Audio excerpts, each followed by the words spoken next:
What's the story, everyone? Welcome back to GAA Fan TV. I hope you're all keeping wonderfully well. My name is Aaron and welcome back to the channel. I hope you're all keeping wonderfully well.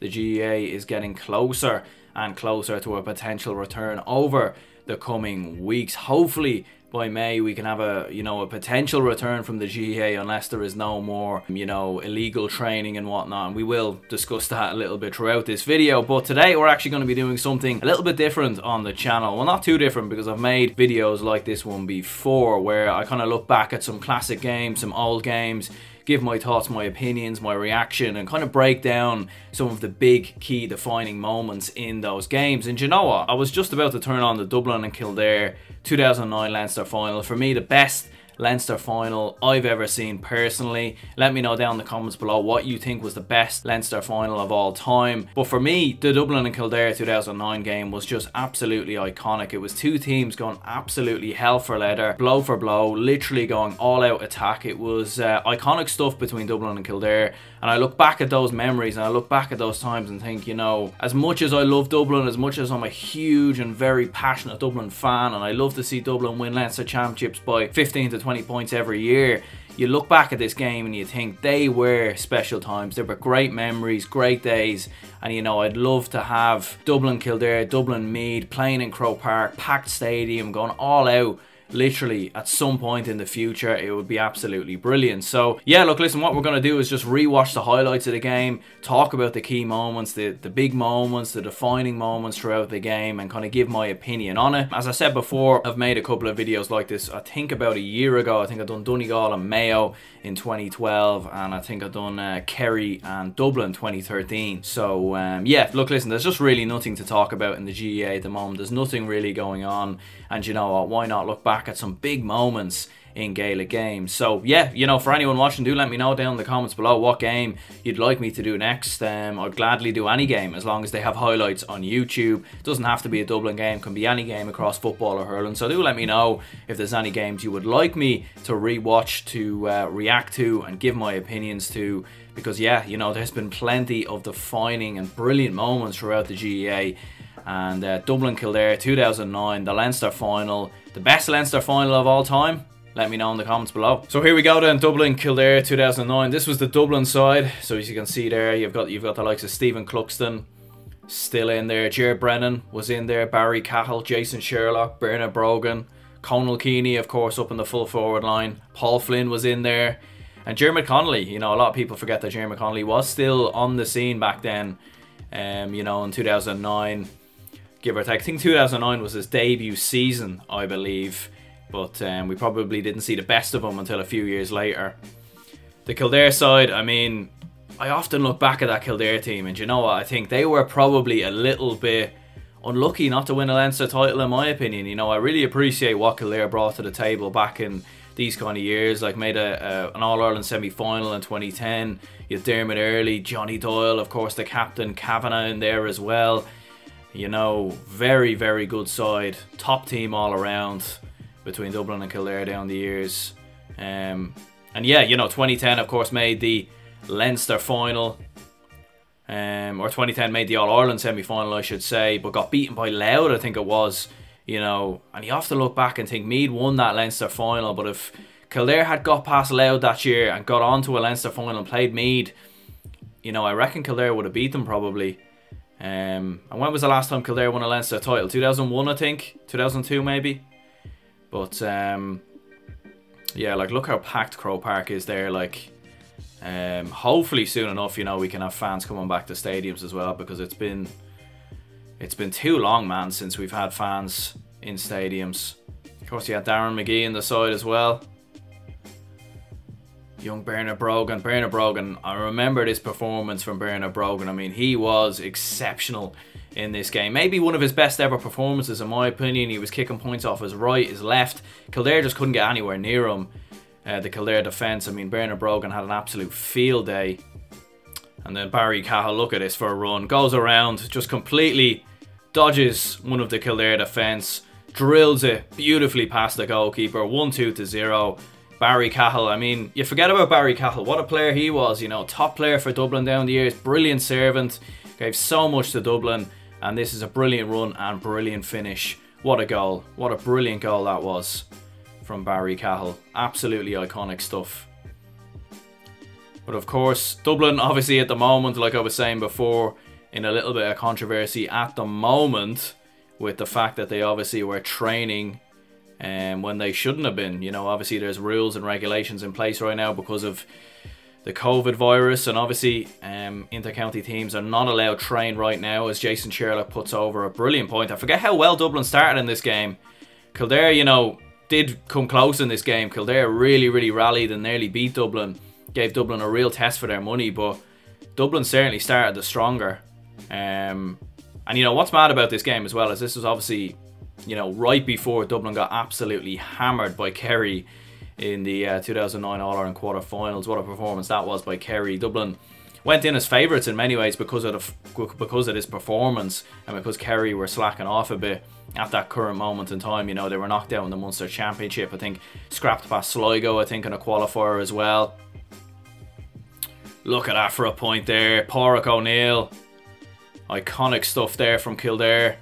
They fight back. They were 1-3 down and 3 without reply, and that's a wonderful point there. Look at that, outside of the boot. Bang.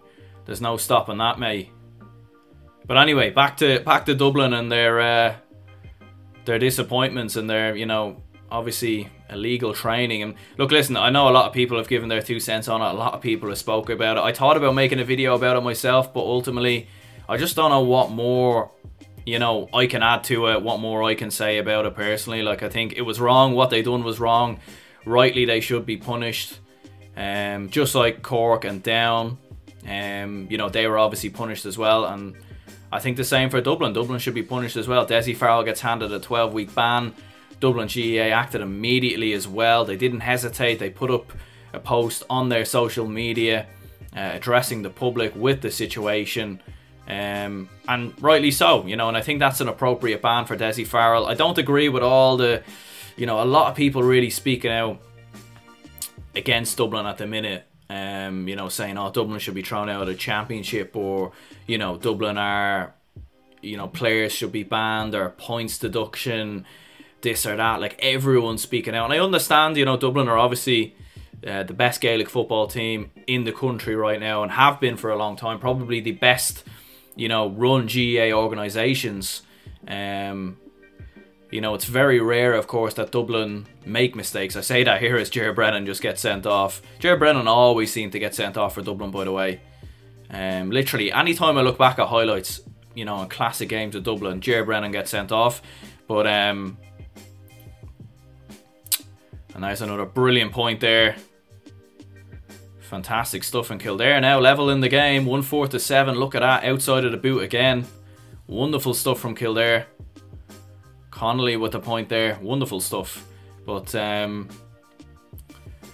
yeah, look, listen, you know, obviously they should be punished, and that's kind of that. You know, there's really nothing else to say on it. I don't think Dublin should be thrown out of the championship or anything like that. Like, just ridiculous comments, really. It wasn't like that with Cork and Down, so why should it be like that with Dublin? And obviously the media reaction has been pretty insane. Like, everyone's talking about it, everyone's discussing it. Yeah, you know, in my opinion, what they done was wrong. They should be punished like Cork and Down. But that's about it. Like, let's leave it as it is. Let's not make it a bigger deal, and let's hopefully get back to GAA action, you know, in a couple of weeks or a couple of months. Jason Sherlock there with the goal. Long ball, I think by Barry Cahill, was it? Caught by Sherlock, turns his man, instinctive finish. You know, and that's Jason Sherlock for you. Like, he's an instinctive. He was an instinctive footballer in many ways. You know, he just knew where the goal was. He knew where where putting the ball over the bar was. He could see the posts instinctively. Not the most craftiest player, especially as he got older. He wasn't, you know, he wouldn't go past 2 or 3 players. He probably wouldn't run around or cover so much ground. He probably didn't offer that much if he wasn't scoring goals, in all honesty. But what a servant, what a legend to Dublin GAA, and obviously he's gone on into coaching now as well. He was a part of Jim Gavin's setup. Probably will go on to become Dublin senior manager at some point in the future. Tidy football there by Kildare, and Sweeney knocks it over. Kildare played very well in this game. They really did, and they were probably quite unlucky not to beat the Dubs on this day. Wonderful football there. Sweeney knocking it over. Going into the second half. Darren McGee going off. Kieran Whelan coming on. Kieran Whelan didn't start in this game. Maybe was it an injury or something coming into this game? Kieran Whelan actually, in fact, who just came on. And that is what Kieran Whelan offers for the Dubs. Look at that. Shimmies around your man. Boom. Doesn't even think about it. He just knows where the posts are. Brilliant stuff there by Kieran Whelan. Barry Cahill having a fantastic game there. Winning the kick out. Offloads it into Bernard Brogan. On his right boot. Slots it over. Wonderful stuff by Brogan. I think Brogan got an all-star, did he, as well? In 2009. That was actually Alan Brogan there. Wonderful finish. And Alan Brogan as well. What a servant he was. I mean, both Brogans really. But I'll always remember Alan Brogan's performance in the 2015 final against Kerry, I think. You know, that was his last ever appearance for the Dubs. Coming towards the latter stages of his career, and just came on, made a difference, and really changed that game in many ways to just drag Dublin over the line in that 2015 final. And similar, I think, against Mayo in the semi-finals as well. Bernard Brogan again there. Whether it's on his right or his left, you know, he's exceptional. Doesn't matter what foot he's on, he'll always just find a way to put it over the bar. And in 2009 in particular, Bernard Brogan was unbelievable, you know, especially in those years, 2010, 2011 as well. And you know what, in 2009, Bernard Brogan was probably his best year. He was probably even better in 2009 than even in 2011.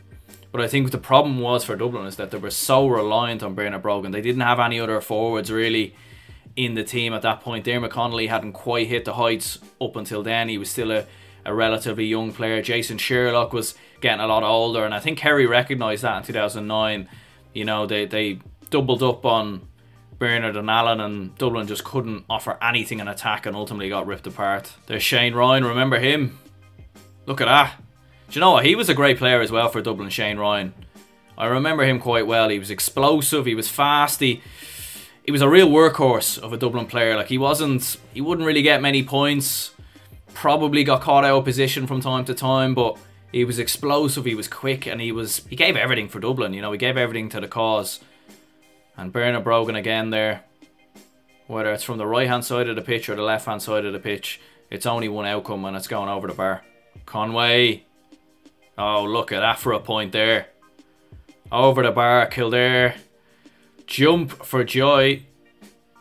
They draw level with the Dubs, and I'm telling you, I remember going into the final few minutes of this game. I remember being at this game. I was on Hill 16, and I remember thinking, you know, for all the Leinster finals that Dublin's been in, there hasn't been many where I've thought we could lose this, you know.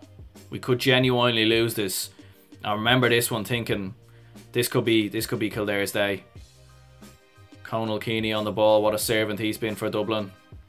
Alan Brogan lays it off here to Bernard Brogan on his left this time. I mean, look at that.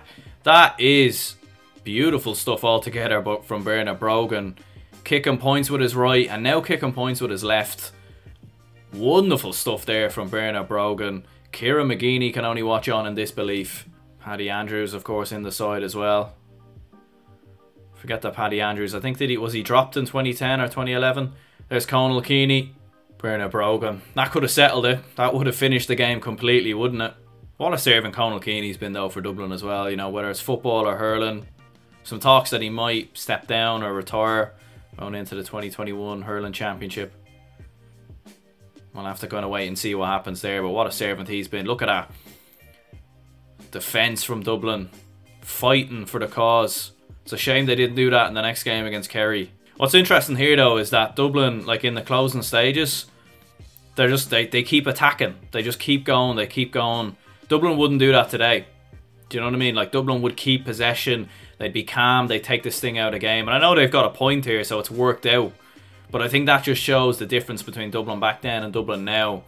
Is that Dublin in these years were very explosive. And not in a good way in many ways. Like, they took the bait a lot of the time. They would keep attacking. They would probably listen too much to their instincts in some ways of attack, and just going all out and continuously going for it, even when they were winning, rather than game management. There was no real game management structure about Dublin back then, and that's probably what cost them a lot of the time in the latter stages of the All-Ireland Championship, whether it be in, you know, against Kerry in 2009, Tyrone in 2008, Meath 2010, Cork 2010.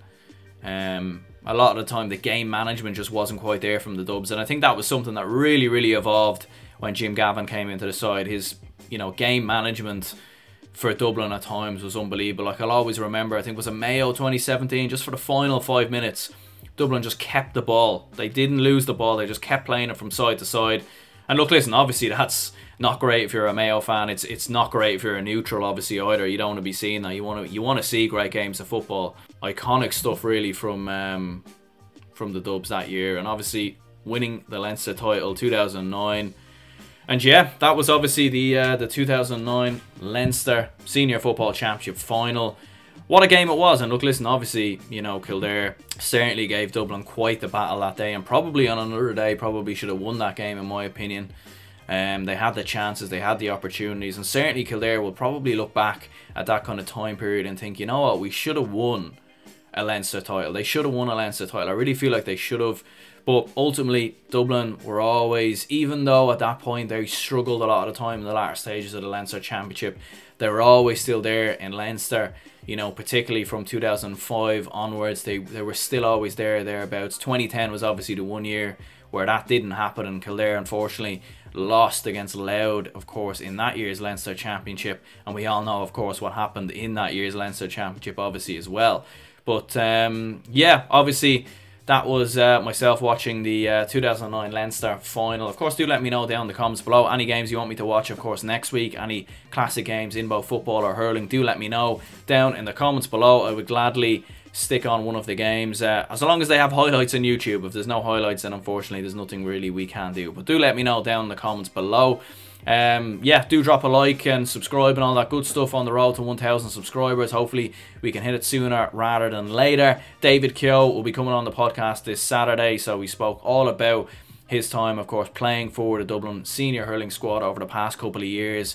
And we also, of course, spoke in detail about his time playing for Thomas Davis, reaching the 2019 Dublin Senior Club Football Final as well. So yeah, do stay tuned for more videos, podcasts coming soon. Leave a like and subscribe if you haven't already, and I'll see you later.